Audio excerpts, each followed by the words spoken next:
Hello, everyone, and welcome to another edition of How's About Thursday.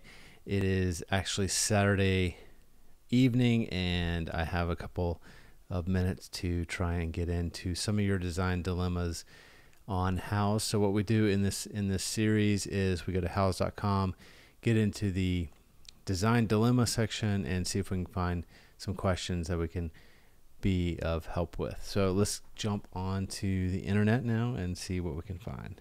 All right, so let's go to stories and advice, and then under Houzz discussions we'll go to design dilemma.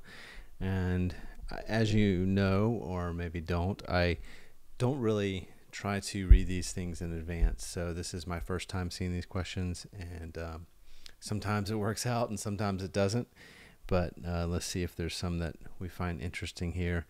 Wood-like porcelain versus tiles, glass top on birdcage pedestal, Chippendale chairs, non-load-bearing wall. All right, let's see. There's 3 comments on this. Michael Lee Welker. Can you move a non-load-bearing wall without a permit? Wall separates 2 bedrooms. Would like to move it and make 1 bedroom larger and turn the remaining space into a closet.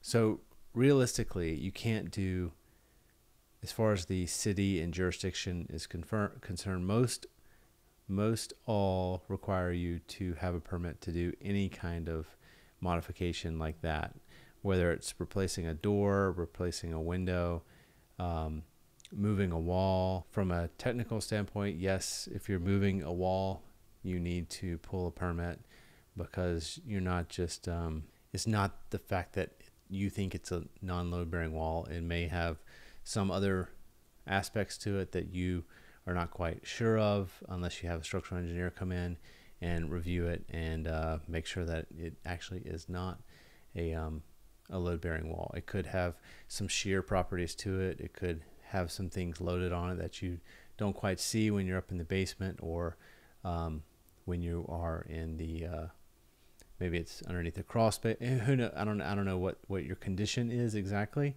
But yes, you need to have it properly evaluated by an architect or structural engineer, and ensure that it is non-load bearing, and that then you can evaluate whether you need a permit based on your jurisdiction or not. So I would say everything nowadays requires a permit.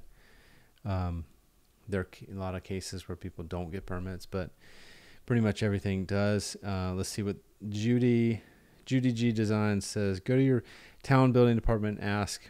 If a responder says yes and you're wrong, you should decide to sell your home. If you would have to put the wall back. I don't know. I think it's actually like doing the process of doing the work. It's not whether you build it back, because who knows whether you build it back to the exact specifications of what was built in the first place. So it's not like you can take it out, and if you sell your house, then you go get a permit and build it back or whatever. That's not really the way it works. Jen Moyer says yes, you can. Just make certain it's bearing no load. It's just 1x4 framing and studs, messy, but the house won't fall down. I don't know, Jan. Have you seen it? You don't know, like 1x4 framing. Is there such a thing as 1x4 framing? I don't think so. 2x4 framing, maybe, which, if you know, is actually like 1.5 by 3.5, but there is no such thing as 1x4 framing. Let's see what Patricia says. How do you know it's non-load bearing? If truly not, then remove to your heart's content, keeping in mind losing a bedroom lowers the house value. M. Doshi says this really depends on where you live. Every jurisdiction has its own requirements. So I agree. It depends on where you live and what your jurisdiction requires. You can easily find that if you go to your jurisdiction's building department, search on Google for so-and-so city building permits, and they will actually tell you what requires a permit. So if we just went to City of Atlanta, and I'm going to put in here building permit.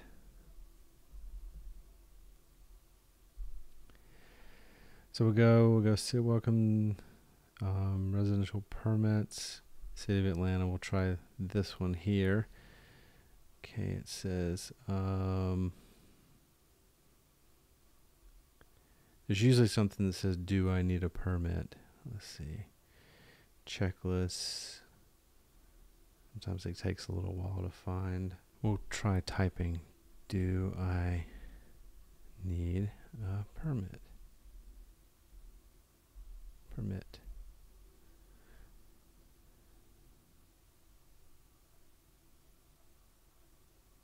All right, here we go. Work exempt from a permit.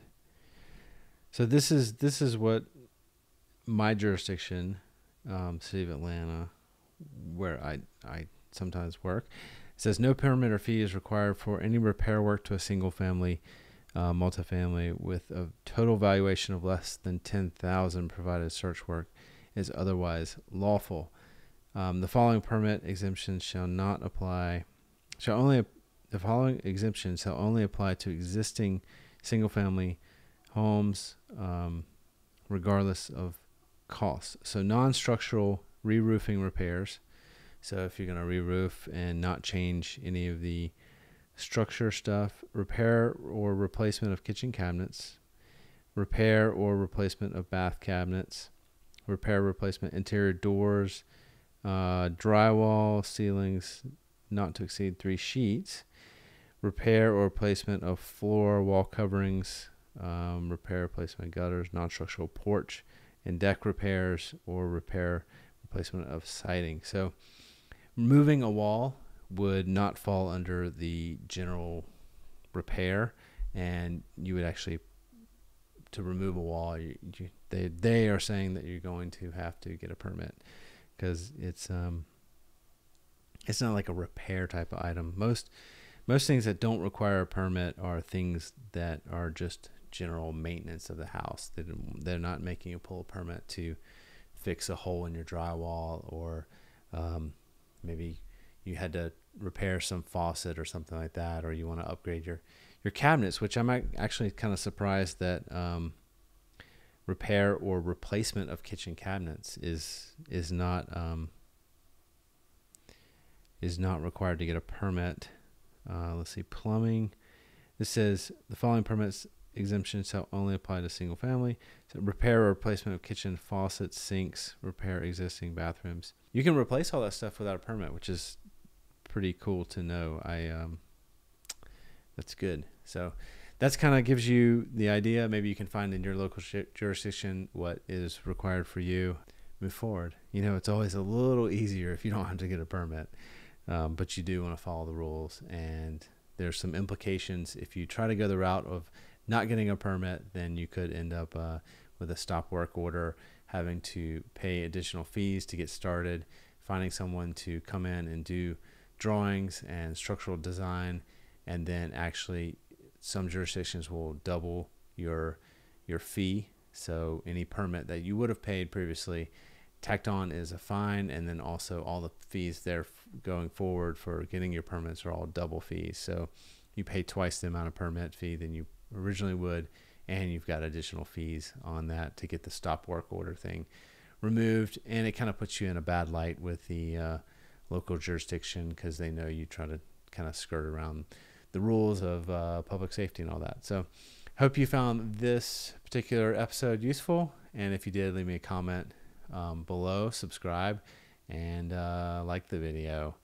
And I think that is pretty much all the things I could ask for. So share it with a friend if you find it fun. So I will see you in the next How's About Thursday.